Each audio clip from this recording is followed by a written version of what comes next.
총 456억 원의 상금을 걸고 456명의 사람들이 모여서 죽음의 게임을 벌인다는 내용의 드라마 오징어 게임. 오징어 게임. 보진 못했어도 모르시는 분은 아마 안 계실 것이라 생각됩니다. 저 역시 본 적은 없지만 내용은 익히 들어 잘 알고 있습니다. 교회를 다니시는 분이라면 드라마 속 인물 중에 유독 눈에 띄는 한 사람이 있습니다. 그는 바로 244번 남성입니다. 그는 독실한 기독교 신자입니다. 세 번째 게임인 줄다리기를 하러 갈 때는 동료들을 향해서 우리를 구원해 주실 분은 오직 주님뿐입니다 라고 한다던가, 다섯 번째 게임인 징검다리 건너기를 할 때는 하나님께서 이 땅에 인간을 창조하신 날은 여섯째 날이야. 하나님께서 죄 없는 순수한 인간을 창조하신 그날로 돌아가는 거야 라면서 숫자 6을 선택하기도 합니다. 이렇게만 보면 딱히 문제는 없어 보이죠. 단순히 구원자에 대한 믿음의 고백과 6이라는 숫자를 좋아하는 것이 뭐가 문제가 되겠습니까? 그러나 줄다리기 게임에서 상대팀 10명의 사람들을 죽음으로 내몬 직후에 그는 내려오는 엘리베이터 안에서 감사 기도를 하며 이런 말을 남깁니다. 오늘 십자가에 못 박힌 사람들의 통곡이 들리지 않느냐? 우리는 그들의 희생과 피로 또 하루를 살아남았다 라며 이야기합니다. 즉 자신이 게임에서 이기고 끝까지 살아남을 수 있었던 것을 십자가와 연관짓습니다. 그리고 내가 살아남을 수 있도록 다른 사람들이 계속해서 희생당하고 피 흘리고 죽어나가는 것이야말로 십자가의 희생과 피 흘림과 못 박힘이라는 것입니다.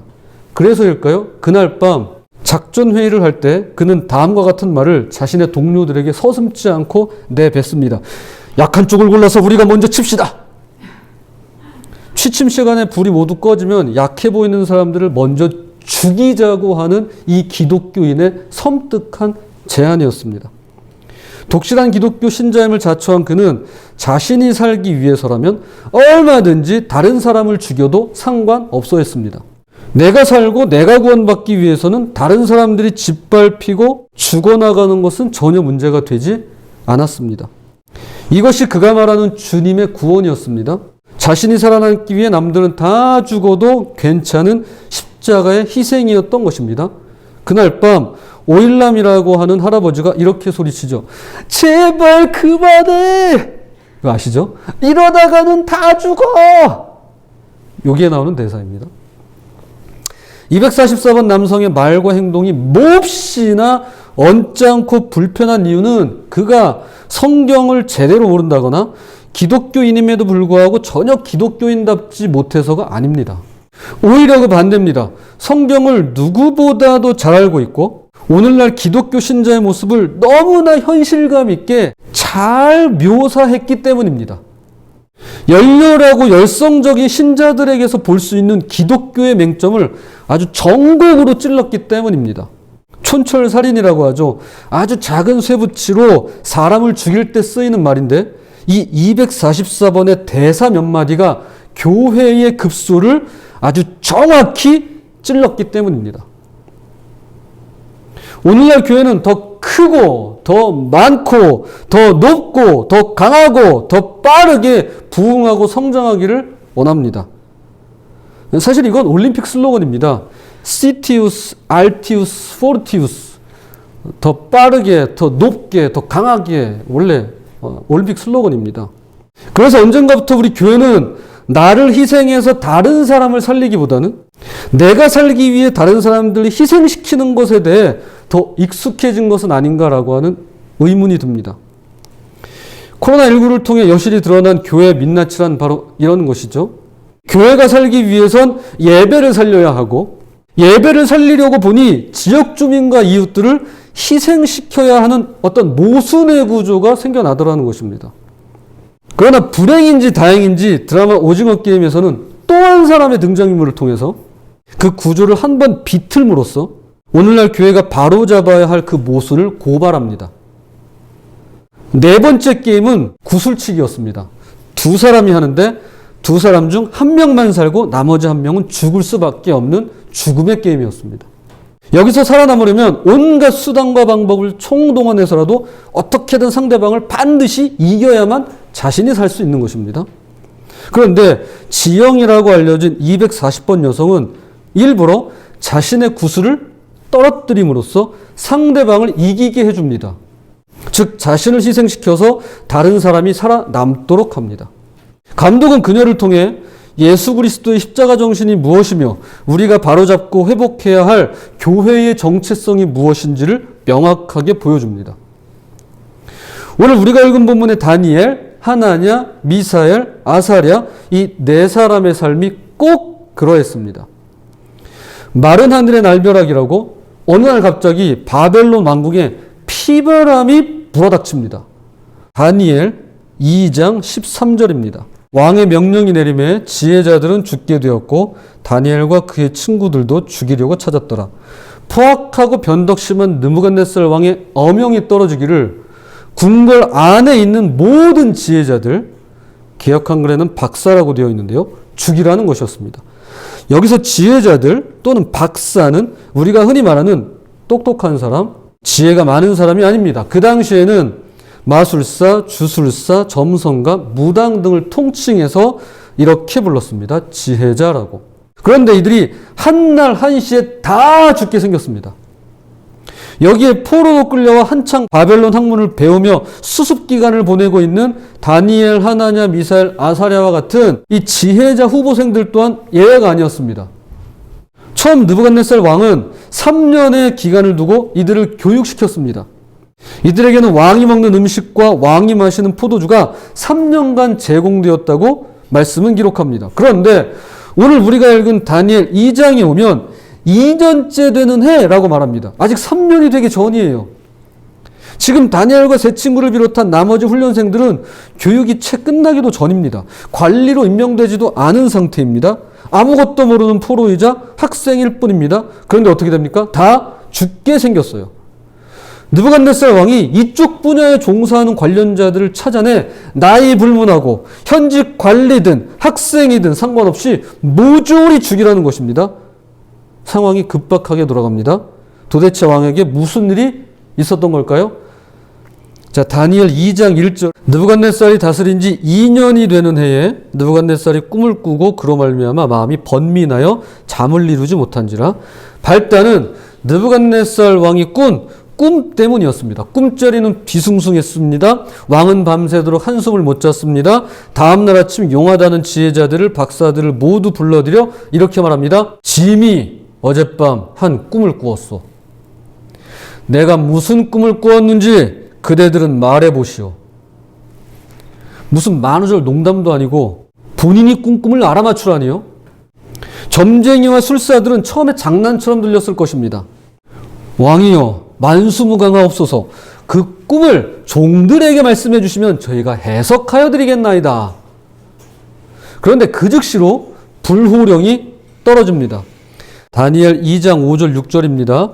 왕이 갈대아인들에게 대답하여 이르되 내가 명령을 내렸나니 너희가 만일 꿈과 그 해석을 내게 알게 하지 아니하면 너희 몸을 쪼갤 것이며 너희의 집을 거름더미로 만들 것이며 너희가 만일 꿈과 그 해석을 보이면 너희가 선물과 상과 큰 영광을 내게서 얻으리라. 그런즉 꿈과 그 해석을 내게 보이라 하니. 요즘 말로 하면 급발진이죠. 자기 멋대로의 막무가내입니다. 꿈부터 알아맞추랍니다. 그러면 선물과 상과 큰 영광을 내리겠지만 그렇지 않으면 몸을 토막내고 집을 잿더미로 만들어버리겠다는 겁니다. 사실 느부갓네살 왕이 이런 말을 한 게 처음이 아닙니다. 다니엘 3장에 보면 하나냐, 미사엘, 아사랴가 풀문불에서 불타 죽지 않고 살아나옵니다. 그때 왕은 그들이 믿는 하나님이라는 신에게 경솔하게 말하는 사람들이 있다면 몸을 쪼개고 그 집을 거름더미로 만들어버리겠다며 선포합니다. 그때도 똑같이 이 표현을 썼어요. 몸을 쪼개고 그 집을 거름더미로 만들어버리겠다. 그래서일까요? 지금 왕 앞에 선 술사들은 전혀 놀라는 것 같지 않습니다. 왕의 성격이 이토록 다혈질이고 입이 걸걸하다는 사실을 잘 알아서인지 놀라울 정도로 침착하게 말을 이어갑니다. 부디 종들에게 왕께서 꿈을 말씀해 주시면 저희가 해석하여 드리겠나이다. 라는 식으로 말이죠.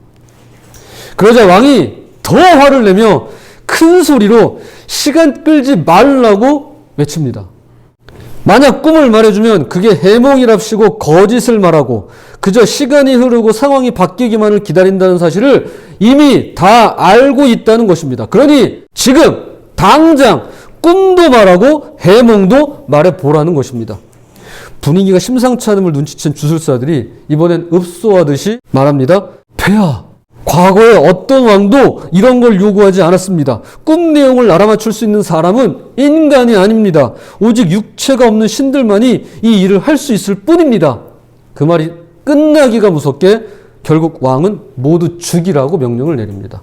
다니엘 2장 12절 왕이 이로 말미암아 진노하고 통분하여 바벨론의 모든 지혜자들을 다 죽이라 명령하니라. 매정하게 들으실지 모르겠지만 저는 여기서 두 부류의 죽음에 대해서 생각하게 됩니다. 사실 말이야 바른 말이지 정작 죽어야 할 사람이 있다면 첫 번째 부류, 그건 포악하고 변덕심한 느부갓네살 왕입니다. 누가 누굴 죽입니까? 왜 아무 죄 없는 사람들 죽이고 고통스럽게 만듭니까? 본인 한 사람만 죽으면 끝날 일입니다.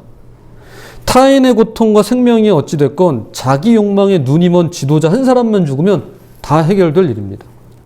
회피하진 않을지 몰라도 더 이상 해악을 끼치지는 못할 테니까 말이죠. 지도자의 일탈과 불법, 이것은 비단 바벨론 시대에만 있었던 불행은 아닐 것입니다. 현재 우리 사는 세상도 크게 다르지 않습니다. 포악하고 변덕심한 지도자들 얼마든지 있습니다. 그게 잘 드러나지 않았다 뿐이죠. 그게 잘 가려졌다 뿐이죠. 자기 욕망에 눈이 멀어 오로지 자신밖에 모르는 권력자들, 권세자들 우리 주변에 많습니다. 뭐라도 감투 하나 쓰면 그걸로 유세 떨고 허세 부리는 사람 적지 않습니다. 그러면 이런 사람이 물러나고 이런 사람이 사라지는 게 가장 좋은 방법 아닐까요? 그래서 그랬는지 다니엘 4장에서 느부갓네살 왕은 7대라는 정해진 기간 동안 왕궁에서 쫓겨납니다. 그리고 소처럼 풀을 뜯으며 짐승처럼 살기도 했더랬습니다. 자, 또 두 번째 부류가 있습니다. 두 번째 부류의 죽음이 있는데 그들은 바벨론에 거주하는 모든 마술사, 주술사, 점성가, 무당 등 하나님 보시기에 가증한 일을 꾸미고 행하는 2단, 3단, 거짓 예언자, 점집, 철학관 등을 운영하는 자들입니다. 유일신을 믿는 기독교 입장에서 보자면 이들은 모두 지옥행 열차를 타고 있는 악당들입니다. 악인들이에요. 느부갓네살이라는 악한 왕을 통해서 하나님을 믿고 따르는 기독교 이외에 악한 종교와 사교와 이교가 모두 사라질 수 있다면 이거야말로 하나님이 영광 받으시는 놀라운 구원 계획이 될 수 있지 않을까요? 어떻게 생각하세요? 여러분 어떻게 생각하시나요? 사회의 발전이라는 측면에서 보자면 느부갓네살 왕이 죽어야 하고 신앙의 승리라는 차원에서 보자면 점술가들이 모두 죽어야 하는 이 두 부류의 죽음에 대하여 여러분은 어떻게 생각하세요? 제가 여러분 각자의 의견은 잘 모르겠지만 적어도 다니엘, 하나냐, 미사엘, 아사랴를 통해서 오늘 성경이 저와 여러분에게 말씀하고 있는 바는 분명히 알 것 같습니다.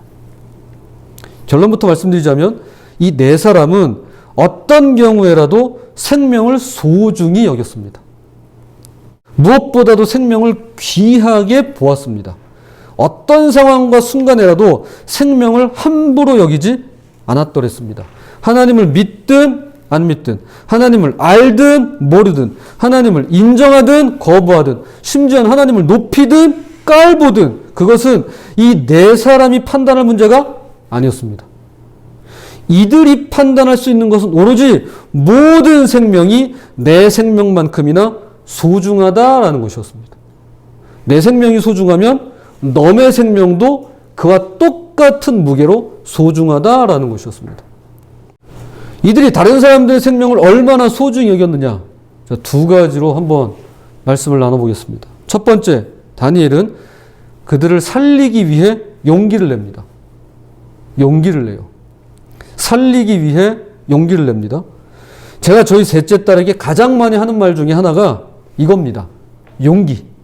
어느 정도로 자주 하냐면 아예 별명을 용식이라고 지었어요. 용감하고 씩씩한 아이 용식이.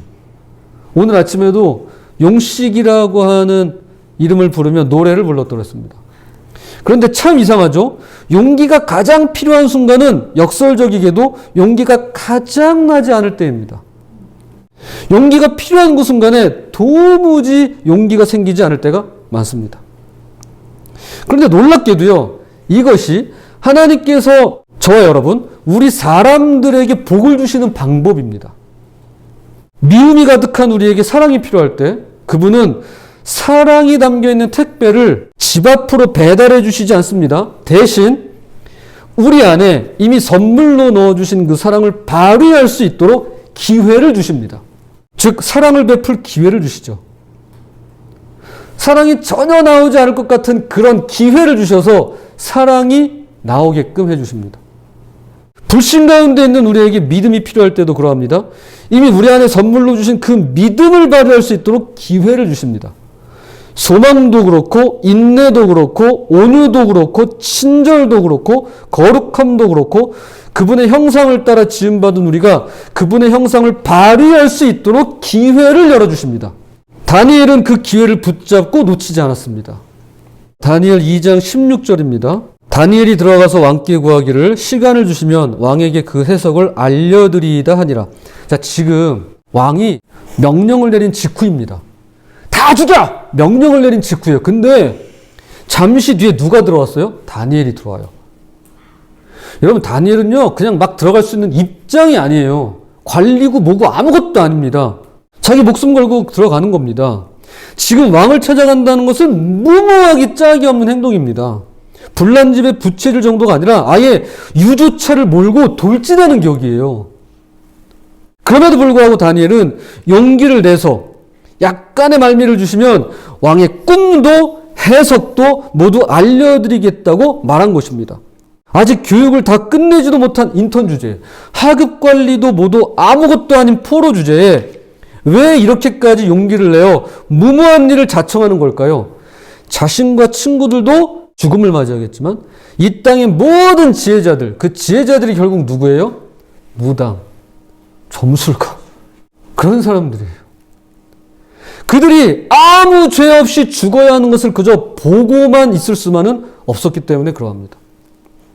내가 살기 위해 용기를 내는 것도 귀한 일이지만 다른 사람들의 생명을 구하기 위해 용기를 낼 수 있다면 이보다 더 귀한 일은 없을 것입니다. 이제 서둘러 집에 돌아온 다니엘은 곧장 친구들에게 이 일을 알리고 함께 기도하자고 제안을 합니다. 다니엘 2장 17절 18절입니다. 이에 다니엘이 자기 집으로 돌아가서 그 친구 하나냐와 미사엘과 아사랴에게 그 일을 알리고 하늘에 계신 하나님이 은밀한 일에 대하여 불쌍히 여기사 다니엘과 친구들이 바벨론의 다른 지혜자들과 함께 죽임을 당하지 않게 하시기를 그들로 하여금 구하게 하니라. 그러므로 두 번째로 이 다니엘이 한 일은요, 그들을 살리기 위해 기도합니다. 첫 번째, 그들을 살리기 위해 용기를 냈다면 두 번째로 그들을 살리기 위해 기도합니다. 분명히 바벨론으로 끌려올 때 다니엘, 하나냐, 미사엘, 아사랴 이 네 사람만 포로로 끌려오지 않았습니다. 수십 명 아니 수백 명의 친구들과 동료들이 같이 왔더랬습니다. 그런데 다니엘에게 있어서 믿음의 공동체는 이 셋뿐이었습니다. 교우 여러분, 이거 참 중요합니다. 우리는 결코 혼자 살 수 없습니다. 최소한의 공동체가 반드시 필요합니다. 우리는 모든 사람과 친해진다거나 신앙을 함께 공유할 수 없습니다. 이건 불가능합니다. 심지어는 교회 안에서도 그렇습니다. 소속은 같을지 몰라도 마음을 나눌 수 있는 사람은 몇 명뿐입니다. 몇 명뿐이에요.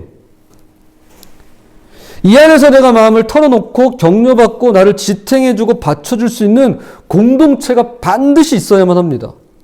그것이 부부든 가족이든 성도든 목회자든 신앙의 인격적인 관계를 지속할 수 있도록 나를 나로 인정해주는 그런 공동체를 만나셔야만 합니다. 이거 해 저거 해 율법을 가르치고 계명을 배우게 하는 그런 모임 말고요. 내가 나로 있을 수 있도록 나를 지탱해주고 받쳐주고 나를 신뢰해주는 공동체가 필요합니다. 저는 목사로서 우리 교회가 그랬으면 좋겠습니다. 저는 목사로서 함께 말씀을 나누는 여러분들이 저를 비롯한 다른 교우들과도 그랬으면 좋겠습니다. 어찌됐든 그런 공동체를 여러분들이 찾고 만나시기를 저는 원합니다. 다니엘이 세 사람에게 이렇게 부탁합니다. 우리도 우리지만 바벨론의 다른 지혜자들이 죽임을 당하지 않도록 하나님께서 우리를 불쌍히 여기셔서 이 비밀을 풀 수 있게 되기를 함께 기도하자. 기도 좀 부탁해. 그렇게 말이죠. 그리고 그날 밤 다니엘은 환상을 보고 왕의 꿈과 해석의 비밀을 모두 알게 됩니다. 다니엘, 하나냐, 미사엘, 아사랴 이 네 사람이 자신들의 목숨만을 보존하기 위해 죽기 살기로 기도한 게 아님을 말해주는 말씀이 한 구절 있습니다. 다니엘 2장 30절입니다. 내게 이 은밀한 것을 나타내심은 내 지혜가 모든 사람보다 낫기 때문이 아니라 오직 그 해석을 왕에게 알려서 왕이 마음으로 생각하던 것을 왕에게 알려주려 하심이니이다. 다니엘은요, 왕 앞에서 자신을 과시하거나 실력을 뽐내지 않았습니다. 심지어 바벨론의 술사들이나 점쟁이들은 모두 사입이에요, 사기꾼이에요, 지옥에 떨어질 작자들이에요, 그렇게 말하지 않습니다. 그 사람들보다 잘났다거나 우월해서가 아니라 내가 믿고 따르는 하나님께서 왕에게 이 비밀을 알려주시기 위해서 나를 통해 보여주시고 나타내셨노라고 그 수준에서만 이야기합니다. 다니엘과 더불어 이 세 친구는 정말이지 내 생명만큼이나 다른 사람의 생명을 소중히 여길 줄 알았습니다. 그 마음으로 용기를 내었고 그 마음으로 기도했으며 그 마음으로 나라와 백성들을 섬겼으며 어떤 나라와 백성이요? 자신의 나라를 멸망에 이르게 한 나라와 백성.